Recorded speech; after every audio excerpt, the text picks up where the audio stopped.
I am interested in L, which is equal to pi d square by 8 into 0.75 divided by B. I will take to the denominator.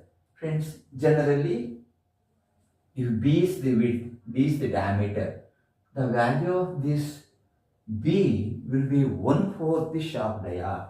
I'll write down here B is equal to D by 4. A thumb rule says like this.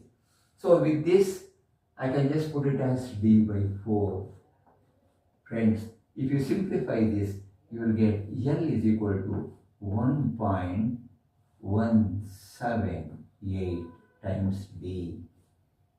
This is the expression connecting the length of the key with the shaft diameter when they are made of the same material.